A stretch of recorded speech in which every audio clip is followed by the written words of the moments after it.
Hello, everybody, and welcome to the Death Notes show. We didn't really come up with a name for this. I am here with Jason. What up, Jason? Hey, Jim, how you doing today? Hey, we came up with a feeling few, great. but none were actually any good. So That I guess is we'll go with true. Death Note Notes. Death Note Notes is what Luke wanted us to call it as a wink wink, but we'll figure it out. My paper here I have in front of me is called Death Note Notes Notes, so that's what I'll be reading from. That's what I like. It. Death Notes Notes as we go. But again, I go real simple, and it would be like the Death Notes read along podcast. But we'll see. We'll see what we do. But it is a chapter by chapter read along show. And one of the things is the first episode here is chapter 2, which seems a little odd. And that kind of threw you off as well, because we never really talked about what we would talk about in the first one, well, right? The whole idea came up because you did this first chapter with Luke on the Manga Monday. Mm-hmm. And, you mentioned along the line how much you liked it and that you might want to do a full read-along show of it one day. And I jumped in and said, hey, I like this one a lot too, so let's do that. So we're jumping in on episode 1 of this. But, if you want to go back and hear the first episode with you and Luke, it's already there. Yeah, and you behind the scenes, you thought we were doing the first chapter again. And I ended up reading the second, so then and I thought, we don't want to end up upsetting Luke. I mean, if we redo that first chapter, we may... Don't want to step on his toes. Well, we probably would do it better, is what I'm saying.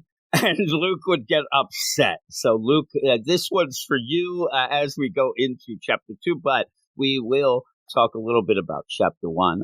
Since you just read it, I'm going to leave it to you to do a little bit of a recap for people who may not have heard me and Luke go in with the old Death Note. And like you said, I really did enjoy that first chapter.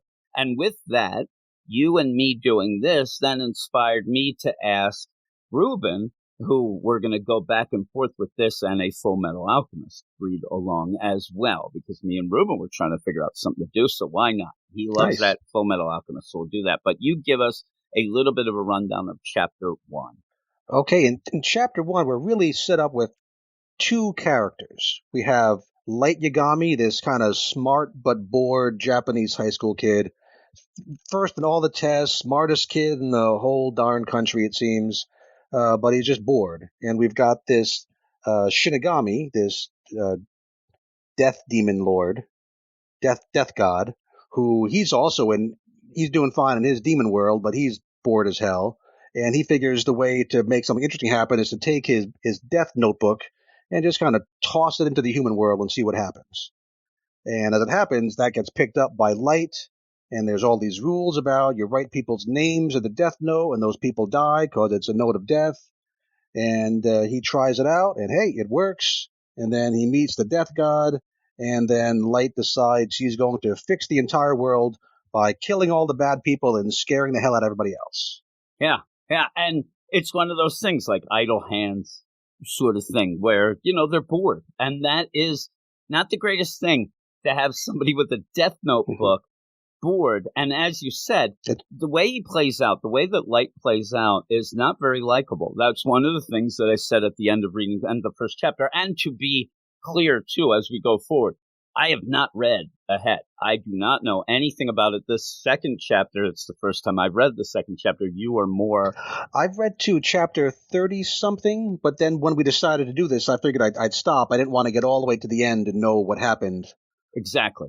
Yeah, so I can't spoil things, and I'm sure you won't as well, even though you'll laugh afterwards if I come up with a crazy theory or something like that. But with that, like I said, Light isn't very likable.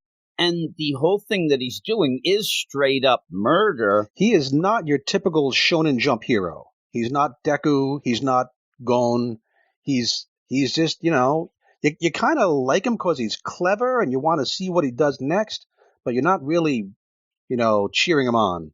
I hope. If you are cheering him on, you've got some other issues. Now, I'm not going to say that I don't look at him and see some traits that he has familiar, because he does seem to me like somebody who may not have a lot of empathy, maybe somebody, and they play that smart deal. You could maybe get into other things of what you think might be going on with him, because even with his mother, and they play it off pretty well, he doesn't really have a relationship with her. Now, he does seem to have some friends and all of that, but with all of this, I just like this idea that this one kid gets this death note, seemingly randomly. He gets it. And you even mentioned at one point when we were before, like the big thing was Ryuk, the Death Lord, he ended up writing it in English because he figured, well, there's more people who speak English. Right. We'll throw So it out there. I guess he doesn't even know, at least he's claiming he doesn't even know where it's going to land. I guess he's not even aiming for Japan. If he was aiming for Japan, I guess he'd write it in Japanese, but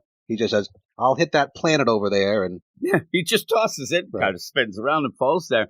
And I like Ryuk, and really the only thing that I knew going into this, any sort of thing that I had seen was Ryuk and maybe the death note, the writing on the notebook. So when I saw Light at first, I'm like, this isn't really, and then he shows up and I'm like, okay, but I do like him, even as you go into the second chapter, the idea that it's a hoot for him. I mean, this is the idea, like, man, I really like, he was fishing. And he goes, man, I really caught one here. Like, it is like a match made in, maybe hell, like heaven or hell. And I do like that both of them being bored just needs something to do. Ryuk, who's the demon, the Death Lord, he just seems to, like I said, want to get some kicks out of this, wants to get a laugh, whatnot. Light immediately takes it, like, to the next level. He has a sense of purpose. Right. Yeah. And I think that one of the things, you have this Death Note, when I was afraid in that first chapter a lot that he was going to kill his mom, not thinking he would. I thought, oh, this is such a joke or whatever with that. Right.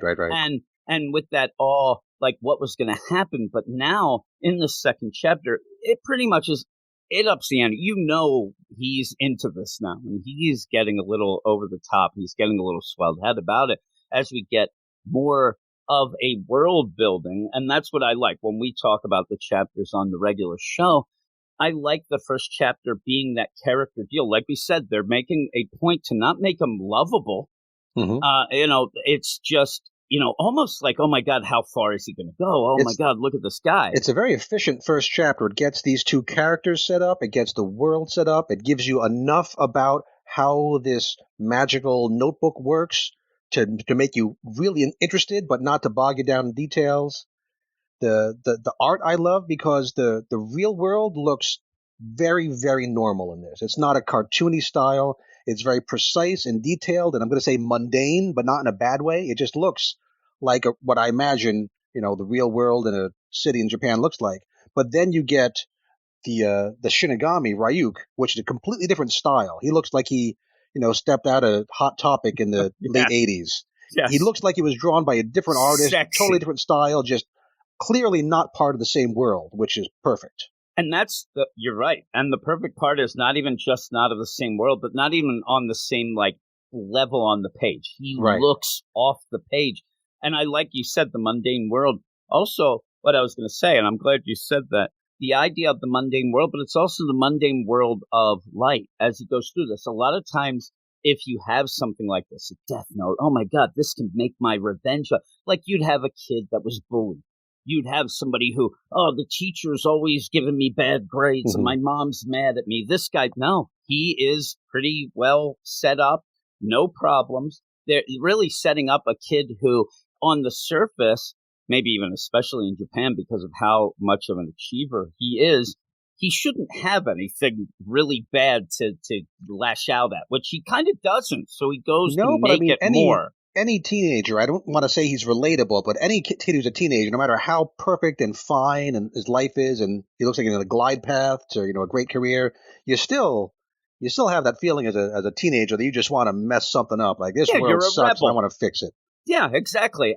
But I like the setup of him being like, at first surface level, you sit there and say, okay, he's doing good. He is doing something. These criminals, and we'll go through. You'll read the rules that we got at the end of the first chapter, but he's making really bad people die because they deserve it. Now, the problem is when do you get to the point where who's to make that decision? I mean, already he is kind of like playing God. He is doing, and when he started talking about the idea of making this perfect society based on his rules and what he thinks should be. That's when he started like, oh my God. It reminded me a bit out of like nowhere of the movie Chronicle. Like when you get this power, are you going to end up being a superhero or are you going to do, something a little off the beaten path with that? So I really like that. He's almost like an American comic supervillain where he thinks he's going to fix the world, and the only way to fix the world is if I tell everybody what to do. Exactly. He's a Lex Luthor. It's, He's Lex Luthor, the yeah. idea. Yeah, that basically it is. And I like the play of that. Better hair. Yeah, really. I mean, hair. But yeah, he does. He has like a Justin Bieber look. I like this look. But you give us the rules. I don't like him anymore. Well, you should like him more now. Justin Bieber. Tanya has been watching a lot of Justin Bieber videos and yelling at him because she thinks, he is a bully. That's all she was talking. It was all last night. But when we go into this, you give us the rules at the end of the first chapter, and then we'll get into the second. Yep. So at the end of a lot of the chapters, we have this white on black page where we start to get the rules. So here's the first set of rules. Death Note, how to use it, Roman numeral 1. And we get the first rule is the human whose name is written in this note shall die. Okay, the second rule is this note will not take effect unless the writer has the person's face in their mind when writing his or her name. Therefore, people sharing the same name will not be affected. That's good because, if you have one John Smith who's a mass murderer. Oh, my God. One James Warner, and then forget about it. Yeah, all of us, like, that darn James Warner. But I get other Jason Colby's emails all the time, and I don't want to. I don't get a lot of James Warners, but there are. And I like that. And I said, when me and Luke were talking about it, that actually shows me that you're thinking ahead, that this is a very smartly played out bunch of rules to get there. And I like the idea. You have this a lot in comics and manga even, but comics especially, I think, where the rules are presented when they run into a brick wall later. Like all of a sudden, I just found out that this is the case. No, these are spelled out. And where I thought that they were brilliant, we still have more rules, but the idea of the name and stuff was so brilliant in that first chapter, but it even plays out better in the second and going forward. Rule number 3, if the cause of death is written within 40 seconds of writing the person's name, it will happen. You have 40 seconds to figure out how the son of a gun is going to die. And that's interesting because in Japanese, the number 4 is pronounced something like shi, which is the same as their word for death. So there's a connection there. I guess that's like Shinigami. I guess that's also the same root. So that's a nice little touch. They were paying attention. Next rule, if the cause of death is not specified, the person will simply die of a heart attack. So that's your default. That's it's such a weird default, but it works out. I guess it's got to be something. I mean, if it's like struck by a meteor, then people would notice more. Exactly. Yeah, you have to have, you're right. You have to have something. And a heart attack pretty much is, if you think like the generic. Right, just the heart just stops. Yes. After writing the cause of death, details of the death should be written in the next 6 minutes and 40 seconds, which is a funny amount of time, but that works out to be 400 seconds. So we get our 4 in there again. That is cool. That is a cool deal. And exactly what that counts as details of death is a little hazy, but we're going to learn more about that going forward. And those are our first set of Death Note rules. Okay. Yeah, and it's funny, too, because if you ended up, and we did have in that first chapter, Light ends up describing, car accident or, get hit by a car when you had that one guy, harassment guy.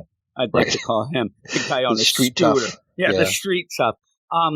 If he ended up doing, that's what I like about this. He ends up where he's trying to get rid of all these bad guys. You have in the first thing, and it's mentioned in this, the guy who had, taken a bunch of kids hostage, and he goes through that. If you ended up, though, having Light, like, go real, and I think that would be a very tempting thing to do. Okay, this guy's here, even if it's all these bad guys, a serial killer. Well, I want him to end up falling on a knife. And you would start to really think that Light is over the top, just a psychopath. If you ended up, and it also plays out then, he's doing this, as he said, he wants to do it, just and have it so that eventually they get the idea that it's always him.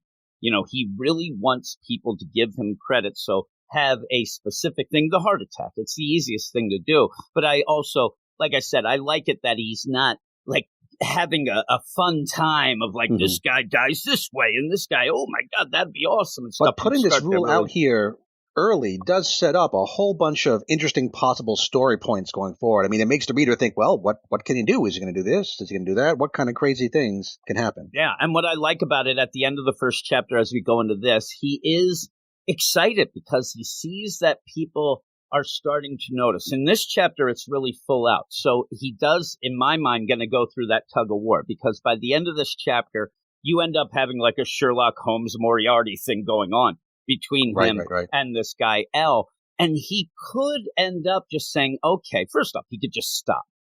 We know he's not going to. But then he could also say, well, they're on to the heart attack thing. I'll change it so everybody dies of something else. You know, I'm not appendicitis. Yeah, exactly. So, but he likes that he is noticed. Oh yeah, he wants to be famous, but also anonymous at the same time. Yeah, exactly. It's a crazy deal, but again, if I'm going to look at light and you said something that is one of the things I've said a million times. I would love to be famous where I walk into a room and people do know, oh my God, that's that. But I'm anonymous enough where they don't get involved with anything else. Like, oh, look at that guy. Like, it's just best this of both thing. worlds, right? Yeah, exactly. And it's crazy because you see this already in the second chapter, how driven he is by certain things. And I don't know by the middle of this chapter even that I think that it's more, he claims he's righteous. I think he's already big-headed about this idea of being the most important person in the world.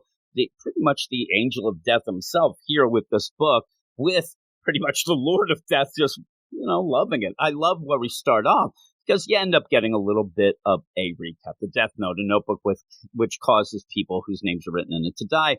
Light Yagami, the teenager who has decided to use the notebook as a means to purge the world of evil, and Ryoka Shinigami, the original owner of the notebook, who seems content to act as spectator as Light pursues his project. Then you have the Lord of Death eating an apple.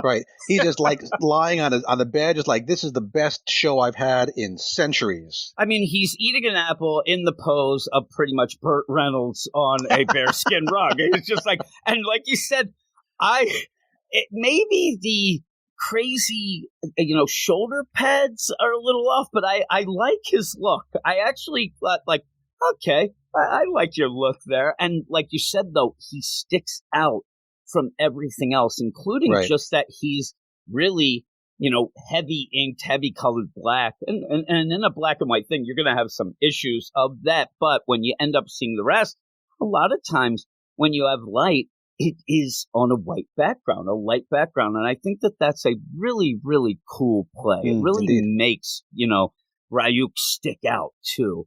And where the funny thing, though, is you look at him, I mean, especially in the second page where you end up, or the third page, when you end up with his teeth and stuff, why is he not scary to me? I think he looks more cool, and it might be because Light's he looks so happy. One. He just looks like a little kid who has just got the best toy ever and is just so pleased. Do it again. I want to see more. It's so cool.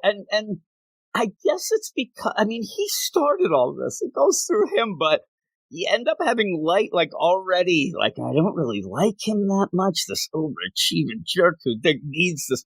And yet there is just, Ryoka just wants to have a good time. And it's funny, well, you end up seeing that he runs home from school. Like, again, if you want to not like him, he's like, I can't wait to get home and get this. And he just is writing and all these names. And I don't know. The weird thing is I thought that you'd have more like, okay, I have research going on. Let's see this. I don't know if he's just randomly going now. And you know that every name he writes is a dead person. He just, I got to write all these names out. It's like he's got his trigonometry homework I got to finish before I go to bed. But you can just see he's a bada-bing, bada-bing, bada-bing, bada-bing, just dead. Yeah. And I like this idea we already set up that he is a good student. So he's diligent, yeah. He is diligent, and he has blocks of time. He is a really good killer, like, with this. Like, this is just, and you said it, when he explains it, I'm in class, I just think of this notebook, I come home. But the idea that this is just like homework, it is like an assignment, where he's like, I got to do this, I have this amount of time, I do my other work, I do my prep courses, I have to get sleep. All of that going on, but then says, I'm ridding the world of evil and creating a utopia. No matter how much time I have, it won't be enough. And then you go and it's chapter 2L. It's a cool progression already in just a chapter and a couple pages of, are you going too far? Are you the one who should be doing this and whatnot, while you end up seeing, and really, if Ryuk, the Shinigami, thinks he's doing a good job, that might be a clue that things aren't the greatest, right? When you end up having it, because he just wants it to continue. And the things that, go into my mind and things like that, even before the next scene, which it does, I don't know if it's a swerve, because how could you have a swerve this quick? Oh, it's a hard change in tone and look. I love it. I thought that, okay, because I'm sitting here thinking, we're going to get this kid writing stuff, and that's cool. Let's figure out if he goes too far, what's going to happen. Is he going to have something personal happen? But then you do change it, but it's so smartly played because he has set it up. So far, we've been completely in Light's point of view, right? We've been following him the whole time. We see what he finds, well, except for that little brief interlude in the world of the death gods. But we've been with Light. But now we turn the page, and it says we're now at a G8 summit. So we're basically at like a UN type of meeting. We see all these serious-looking dudes sitting in benches with microphones in front of them and names in front of them. And now we're at the big picture world, because the world noticed, hey, we just had, I don't know how many dozens, hundreds of bad people just drop dead.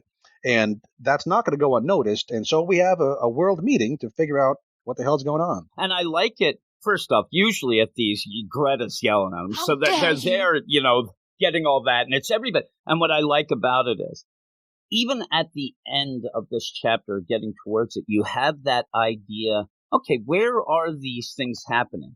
And you do have it where you find out this L will be introduced to. Mm-hmm. He knows that at least it started in Japan, but I like that you see it's a global thing here, that, all these people are concerned. There isn't a, American who stands up and says, well, that's Japan's problem, or that's everybody's effect. And they're pointing fingers at each other, which I do like, because because these countries, even at a G8 summit, there's some underhanded stuff going on around. So when they're like, who could do this? What is the biggest, and to the one guy, they say it's a joke. Yeah, the one guy says the only organization capable of something like this would be I believe, the CIA or the FBI. And we don't see what country that guy's from. We're very carefully not shown that. I mean, you could say maybe he looks kind of Russian. I don't know. He looks a little Russian, is what I think, which is funny because, yeah, you always have that back and forth, big world powers, stuff like that. But he does. Yeah, he looks Russian. It seems like people think that's a real hoot. Hey, how dare you say that again? Hey, stop your jokes. I'm like, really, jokes? But yeah, they're going to come to blows there. It's funny, and I like where you end up having the USA. Like, even there, you see the flag. But they're not really, you see at one point, it looks like France and stuff, but they're not going to go real heavy on, well, this is this and that. There's the joke right there. This is a world problem. Right. The point of the scene isn't to show countries fighting. It's just to show the whole world notice. Yeah. And I think with that, a little joke or whatever, but you get that tension with it. I mean, people are yelling. They're screaming because this is something that can't happen. And I think that you're getting that whole deal where, we're this, we represent the world, each of our countries, and somebody is doing this that we don't know, and this is something bad, and there's rules to be had. They even start talking about it with that idea. And I like that you just go through this because you do have to bring up the fact of, well, why don't we leave this go? I mean, they're bad people. They're having heart attacks. It's not hurting anybody, but it would kind of collapse some society when you have somebody who can just willy-nilly decide.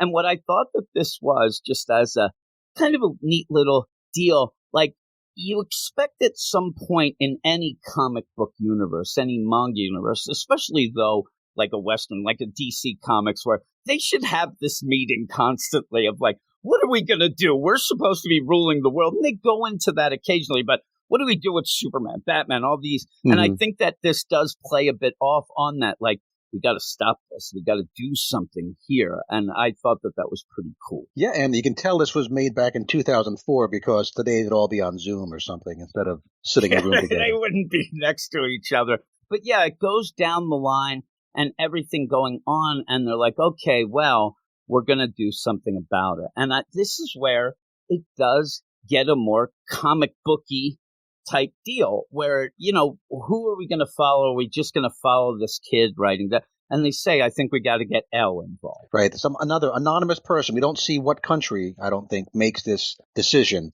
We have no choice. This is another one for L. That's intriguing. L, and everybody's like, oh my God, L. Like, oh, geez, L. What was the last one for L? Maybe. Does this happen a lot? He's on retainer. His last job was 50 years ago. I don't know. Is it Starro? Did Starro come somewhere? Exactly. I love, though, that there is a new guy from Japan there at this G8 summit, and he's like, hey, Chief, like, L? Mm-hmm. What's that? Oh, I forgot this is your first meeting. Can you give me the exposition, Chief? Yeah, can you give me? And it's quick, but this is who they call in. They don't know his real name. They don't know his whereabouts. They've never seen his identity. Which is awful convenient that they don't even know his name. And what I like about it, though, is right away, if you're like, oh no, because this is going to be somebody who is going to go against Light, who Light will never be able to touch. And they really play it out in this chapter. But and it's L. I don't think it's a coincidence that it's L and Light. I think we're getting another parallel setup. We got the parallel with Light and the Shinigami. Yep. And now we got a parallel with Light and L. And yeah, he can solve everything no matter what. He's a sleuth, that all. And so everybody's like, all right, we got to get, he's already involved. And you turn the page, right? And it's Carmen Sandiego. It is Carmen Sandiego. And I will end up saying at that point where they go, okay, we're going to have to bring Ellen. It really reminds me of Twilight and Spy Family, even like that play. Okay, yeah, it does have some of that. It has that kind of cool type deal. And I think that that's something you needed, something else other than writing names. You have to have, the protagonist. You have to have somebody going against everything. So it really plays out really well right away. And I like that this Carmen Sandiego's like, hey, L's been investigating the case for days now. Right. This is not actually L. We turn the page. We think it's going to be L, but it's not. It's Watari who works for L. You have L. Nobody knows his name. No, the real name. Nobody's seen him. And then you have Watari, who also, I just thought it was like weird. They're like, oh, that's Watari. He's with the only person who can contact L, but nobody knows who he is either. I'm like, everybody has these ideas. We've got these multiple levels of security. Exactly. So he ends up setting up this laptop. Hey, everybody, we have a meeting here. Now we're getting what is an early Zoom meeting here. He sets up the deal. He's got a message. He's going to speak to everybody. And when it goes on, you end up having just the letter L, on an old type script, lettering of L on the screen. Not really a really booming, like screensaver type thing, right? The background. He could have gotten a little excited with it, but he doesn't. It's just L. And he ends up, hey, this is L. And I'm going to be on the case. And you can go with that because he ends up really putting it like, I'm going to get this awful person. So what we get really quick is that L accepts this assignment. It's a horrible crime. We need to stop it. And I want you folks to pass a resolution to give me like full authority. So which is great because we go very quickly to now we know there's one person in charge going after the guy we know to be Light. And I think it's a lot more fun to have this mysterious, detective on the case than just going back to Interpol and having people. Plus, they're never going to agree anyway. You would get into that. So, yeah, you have that one person he's going after. But again, this is the idea that Light loves the idea that people are paying attention to him and people are, noticing, and they are. And this is where we go into the full deal where even he's walking home with his two buddies. They're laughing it up. They love it. Like he is like the most popular person in the world right now. And he's remained anonymous. Like you said, this is the greatest thing for him. And he's getting a lot of positive reinforcement. Oh, he's getting his jollies by hearing his friends talk about this crazy killer person. Yeah. And you know what? This plays out a lot in a lot of things. This actually reminds me of like the Christian Slater movie, Pump Up the Volume from Old People's Movies. Like that, but it's in a lot of things where you end up having that, person who, it's a lot of high school stuff where they end up not being as popular, but then they do some crazy thing to write in a journal and people, whatever. And I really thought that was cool. And I liked this part, like getting that little Light part of this where, these kids, but the problem is this one buddy, and I swear, I'm like, oh no, don't tell him that. One kid's like, I know I did some shoplifting back in grade school, and I'm freaking out about it, but that is, I'm like, he's dead. And I'm shoplifting, eh? What was your middle name again, buddy? Yes. I'm looking. Why are you staring at me right now? What is that tag on the back of your shirt? What does that say? Because here's the thing is funny, because when we were talking before, I did say that, that guy. And you said, well, he's got bigger fish to fry. He's way down the list, right? We've got the mass murderers, then the one-time murderers. He's still on the list, though. Oh, he's on the list. He's down the list, but he's on the list. It also reinforces the thing that you had Light say in the first chapter, that eventually, if I get rid of these big guys, the guy he's not going to shoplift again.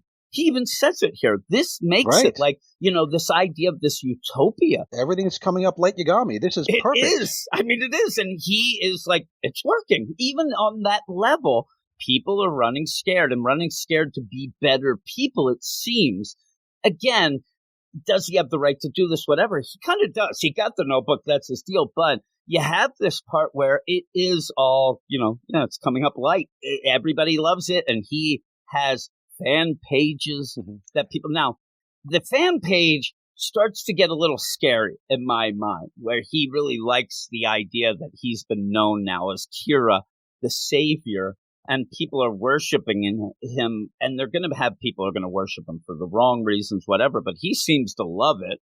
And again, you don't have a lot of Ryuk in this, but I love that he's just, in the background looking at the computer. Yeah, I think it's interesting that he doesn't choose his own name. And I guess, like, I don't know a whole lot of true crime stuff, but like the Unabomber chose his own name. But sometimes if there's a string of killings, then the media will pick a name, the such and such killer. And in this case, somebody on the internet calls him Kira the Savior. And I guess Kira is just a Japanese-ish kind of pronunciation of the word killer. So he's just killer.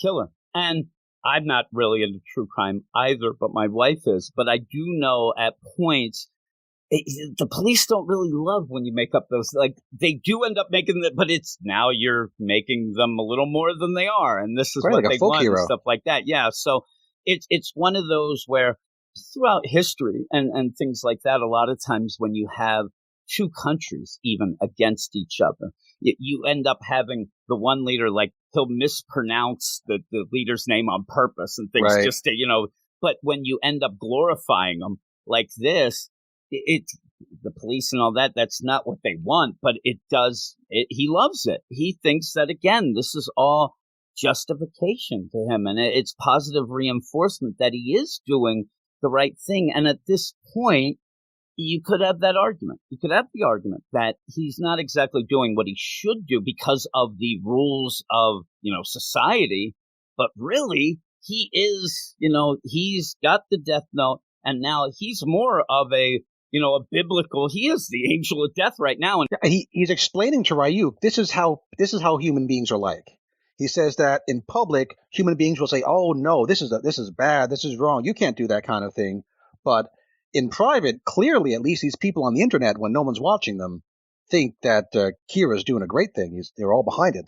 They probably like the entertainment as much as Ryuk does. That right there, that 2 pages or so, it is a bit of social commentary. It is a bit, but yet it's not shoved down your throat.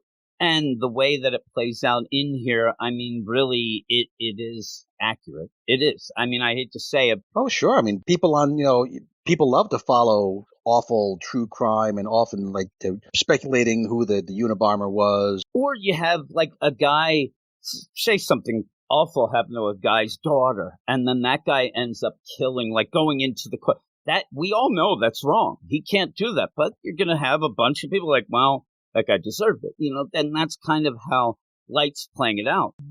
This was on the internet just yesterday. John Hinckley, the guy who shot Reagan, is out of jail, and he's now a country music singer. He's on Twitter, and he's saying, hey, guys, this is the real John Hinckley. Come follow me on on YouTube and listen to my country music songs. I like the old-time country music. And he's got thousands of people following him. Oh, he's got a ton. I ended up hearing about that on Howard Stern, and Howard Stern was going nuts that when he would go on YouTube, first off, that he was allowed to do that before even, but that people were like, man, I don't even think that you should have been in jail. You're like, really? Like, it's so crazy.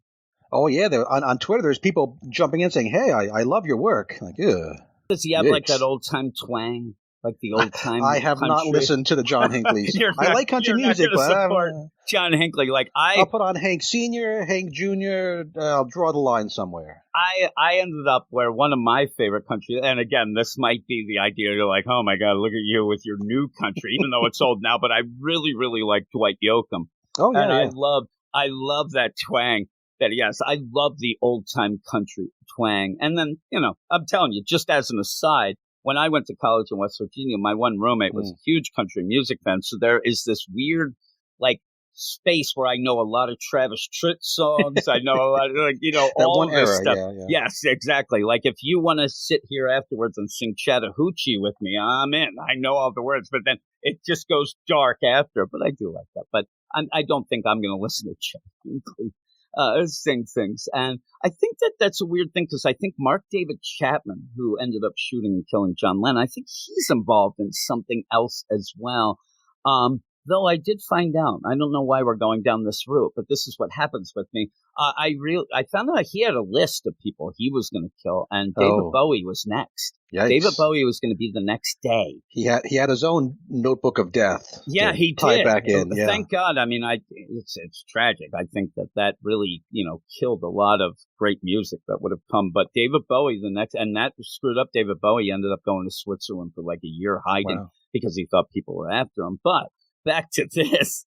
You end up with... Meanwhile in Japan, right. Yeah, meanwhile with Death Note, Fake Japan. You end up having, this whole deal. Oh my God, on the internet, I'm great, all this stuff. And all of a sudden on the TV... Perfect timing, just like in, Gilligan's Island. It comes is, on. Really. And the thing is, it's so funny because I thought that and I'm like, oh my God, like how is this? All of a sudden this TV switches and all of a sudden there's this L who's there. And I'm like, this is weird. But he did say...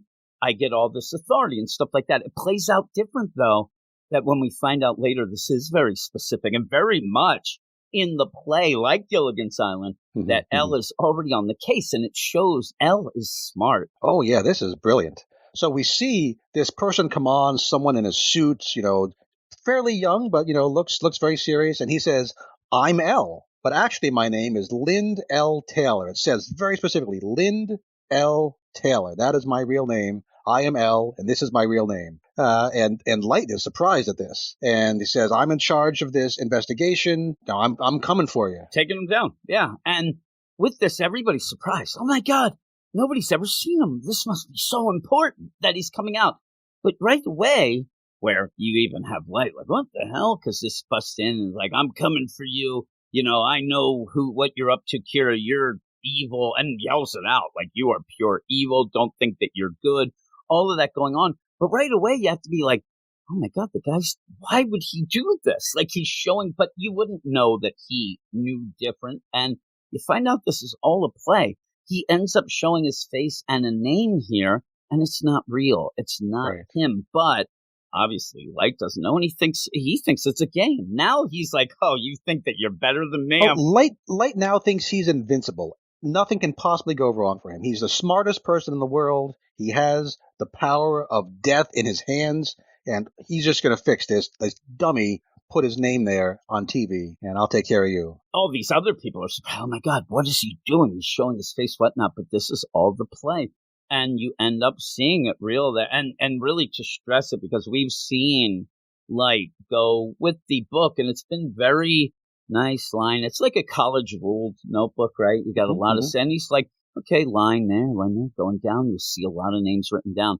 He is so fired up for this. He just, and doesn't even take time to even, like, good penmanship either, but large. Scrawls it, block letters. Yeah, almost like takes it's up a whole like, page. Yeah, if you take up a whole page, then you really die of a heart attack. Like, it's not going to explode. Exactly, right? But yeah, he's so fired up. And, oh man, you're going to try to fight me. You're the evil one. You're the deal. And he writes it, and then they sit there, and I do like, Ryuk is just there hanging. He's like, oh, like he's got the tension going. Like, ooh. Oh, he doesn't say anything. Ryuk says nothing. I mean, Ryuk probably knows way more than anybody else. But he's not going to spoil anything. Nope, he's just watching, and you get the countdown. He knows exactly because we have specific timing. Light's counting down 20 seconds, 10 seconds. We see a watch. He's like, oh, this is it. And then it gets down to 0, and we see Lind L. Taylor clutch his chest and slump forward. And Light is so happy. Ha, ha, ha. He's just, I got you, sucker. I thought, and I'm a dummy. I'm not a rightist here. I thought that he wasn't going to die because obviously, he gave the wrong name or he has a mask on. But it was shocking when he actually dies there. And I'm even thinking, is he faking it? Yeah, exactly. And then he'd pop up. Oh, you thought. But the thing is, when we find L doesn't know that much. L doesn't know the idea. You have to have but this is a test. Oh yeah, we see 2 guys in sunglasses cart off the corpse, and then we get this voice coming through the TV that says, "This was an experiment. I had a hunch, but I wanted to check. Kira, you can actually kill people without direct contact. My hunch was right. I couldn't believe it until I saw it with my own eyes." So he just got some important information about who this killer is. And that plays off well from at the beginning in the G8 Summit in Interpol, and they were talking about the idea that it had to be a huge organization. They thought because there was such a variety of areas. No so one the person thing is, could this go. Lind L. Taylor, who, he did kill a guy to get this information, but Lind L. Taylor, it actually was his name, clearly, because he did die. He was a condemned criminal. He was scheduled to die today at this hour, so he wasn't even, losing 5 minutes of life he had coming to him. I wonder what that conversation was like. Like, look, I got this deal for you. Yeah, instead of putting you in the electric chair, what's the deal? Wear the suit, and I don't know. Right, if he survives, if Kira doesn't kill him, does this killer get to go free? I wonder what that deal was like. The only thing I could think now, whether or not we don't know Lind L. Taylor. Maybe it's to set up his family or something. You know what I mean? If you thought about it, could be anything, right? The thing is, it doesn't really matter. It's fun to think about, but his point is to show that L is really smart, that Light isn't as smart as he thinks he is, and now L has some important information. Yeah, and he has a little more. But first he says, and I love this. I mean, this ends up really setting things up where he's like, hey, L, I am L. I do exist. So come and kill me if you can. He's taunting him. Oh, and Ryuk loves this. Yeah. Ryuk seems like he's goofy or something. Yuck, he got you there. And he's like, oh my God. And then you end up even oh my God, he's really up in the stakes. This is crazy, all that. And Light is mad. Light thinks, that jerk, how dare he not die when I want to kill him? It makes him look not as invincible, not as great. No, he's a kid. He's still just a teenager, as smart as he is. It sets up the idea. Everybody thought I was great. And now I got to kill this guy. It's really a good setup of a rival. But then we see that L's even smarter, that he was playing this off. The reason that the TV got interrupted there for Light was because this was done in a specific area. He ended up in the Kanto region, that this was just a test, that if they played this out, nothing happened, okay, he's not in the Kanto region because nobody else can see that. Also, he ends up saying, I know that this started in Japan, so that's why we go this now. This specifies exactly that you're at least in the Kanto region because the first person, the guy who really looks like Lurch, ends up that guy with the kids. That was never really reported worldwide. So they've already narrowed down the suspects from 6 billion people in the world to, I don't know, a few tens of millions of people who live around Tokyo, which is still a lot of people, but now he knows where to look, which again is good for the story because we don't have to have L flying around the world. He knows it's right in this one city, which is good for the storytelling. Yeah, and what I also like about it is the couple things, kind of the things you can think about. First off, if this was, an adult who would have, maybe they'd have the money. They're like, I'm getting out of this Kanto region. I'm going to fly to the U.S. I'm going to hide. But he's a kid. He lives with his mom. He goes to school. It's not like he can do that really. Also, you would think, as I said, he could either, if he wants to keep killing, he could change the method. He can obviously write in the type, or he could just stop. but we know that he can't. We know that he said, when I'm at school, all I think about is the book. Almost getting an idea. He's had his first hit. He wants more. And that's it. Yeah. And is there more to that, or is it just that he loves that power or whatever? I guess we'll find out with that. But also changing the method of things, it changes. Then all of a sudden he's not the Kira that everybody's going with. He wants his signature. He wants people to know. The cool thing about this is the idea, is he a serial killer, or is he a guy who's doing what everybody should? But like we said earlier with true crime, that most people, even if you're not in a true crime, you know the idea that usually these people get caught because they can't stop.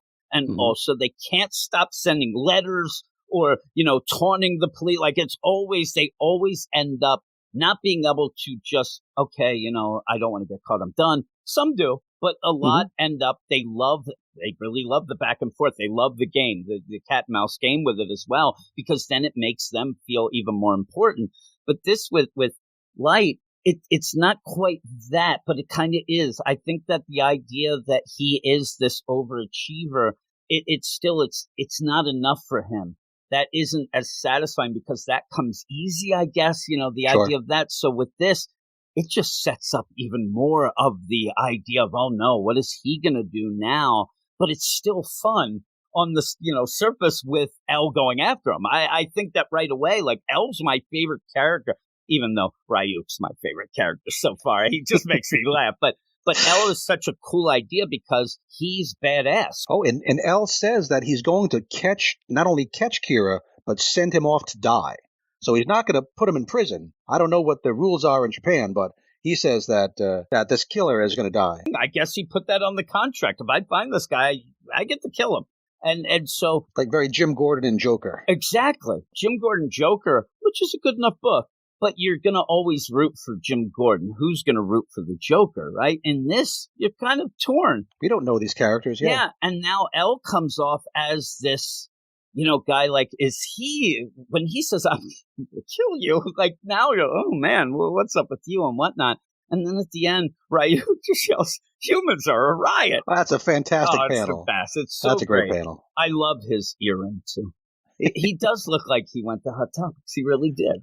Very much. But then even then, with the yuck, yuck, yuck, he's like, oh, this is going to be great. I'm going to watch this to the bitter end. So he is like, this is Christmas, everything. A birthday, it's the greatest thing. He really struck gold with this. And I think that is cool. And what I really like about it, because that's the end, but they have more rules, which I don't have on the Manga Plus. So you'll have to read. But what I like about this is, when you're doing this, if you had this throughout and you had Ryu, you should do this. Go and write that guy's name. You should do that. It wouldn't be as good. It would be like, okay, this kid's being like, why did you even throw the book? He's just there watching. Oh, yeah. He's not manipulating anything as far as we can tell. This is all Light's actual personality. This is what he would do given this crazy power. Yeah, and it's crazy where a kid who you think is a good enough kid, like you get that power and, ultimate power corrupts, that whole deal. But I really liked it. But you read the rules because there's one rule that really does up the ante of what could happen with Light and things like that. The second set of rules, how to use it, Roman numeral number 2. We get, this note shall become the property of the human world once it touches the ground of the human world. Okay. Fair enough. It's now this magic book in the human world. I think that you put that so that at a point you can't have because remember those other devils and whatever, like they can't come and grab it. Nobody can take it. Right, it's not going to just disappear. Yeah, you can't take it from them. Rule number 2 here. The owner of the note can recognize the image and voice of its original owner, i.e. a god of death. So this is why Light can see Ryuk and can talk with him, but no one else can see or talk with him, and which this was also set up in the first chapter. And the last one, the human who uses this note can neither go to heaven nor hell. That asks a question that's not going to be answered, I guess, for I don't know how long. And again, Ryuk mentioned this in the first chapter as well, too. So Light's fate is going to be something weird. And I think you speculated on that with Luke as well, yeah. That's one of those things where he thinks that he's this good guy doing that and, angel of death type of deal. But like, I'm the good guy, so obviously he can't. But we're thinking also, oh man, he's going to burn in hell, but he's not neither.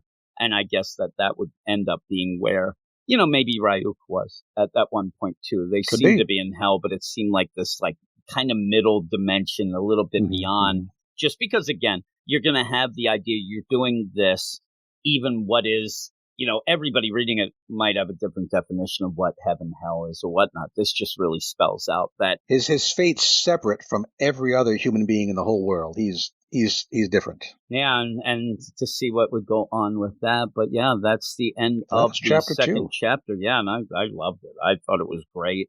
I was really shocked, and it was obvious we hadn't done Death Note for the Manga Monday for all that time, and it is one of the bigger ones, but I'm not a big horror guy, so we kept kind of putting it aside. I kept mentioning Luke didn't want to do it either. He just was like, I never really read it, and it doesn't interest me. We were shocked how much we liked that first chapter.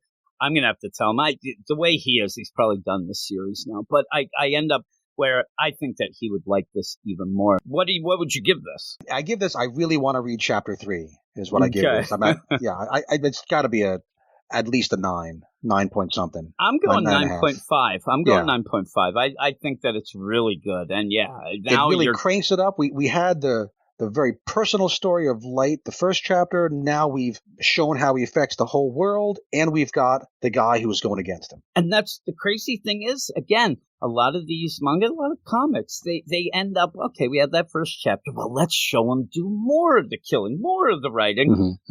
That's not that exciting then. And then you'd be like, okay, let's get on with it. Let's go. Right away. He's not spinning things out. He's making progress. He has a destination he wants to get to. And L showing up, then you have that rival already, and it feels right. It doesn't feel forced or even too quick because there is some time that all these people are dying and people are reacting to it. They figure it out, and I like that. And I thought that the introduction of L and this back and forth that we might have is really, really cool. So 9.5 for me, and we didn't even really spell out the rules for this podcast. What we'll probably be doing at first is doing every other week. We'll be back with another chapter.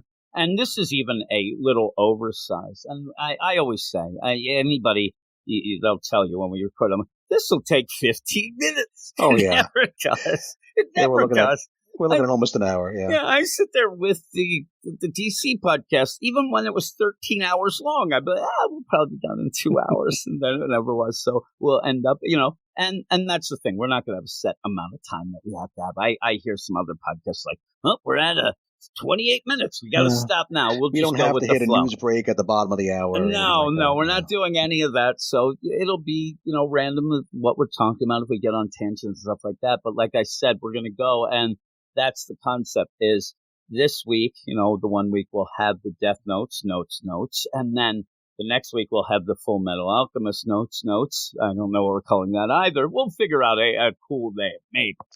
And this is one of those stories that is part of the Shonen Jump back catalog. So if you're paying your $2 a month, you can go and read as much of this as you want. It's all there. Yeah, and if you're listening to this, we might end up having to shift to the Patreon at one point. But even then, it's like the idea of the Shonen Jump. We'll figure it out. We'll figure out what we're going to do and whatnot as we go. I was trying to figure out how we could do it in a way like the Jump, where you have the latest episode, but then it seems wacky. But we'll figure it out. But yeah, I really, really like this. I really had a good time with it. Again, if you do want to go follow us, go on Twitter at Weird Manga. Check us out there, and we'll follow you back, and you can tell us, what you thought of this, and if you're enjoying it. And then also you can go over to our Patreon, patreon.com/WeirdScienceManga, where you can help support all this and get 14 episodes in advance of the Manga Monday show as long as Luke stays away. And also the pick of the week, the Manga Pick of the Week podcast. So all of that said and done, thank you for joining me, Jason. Thank you, Jim. And we will talk to you later.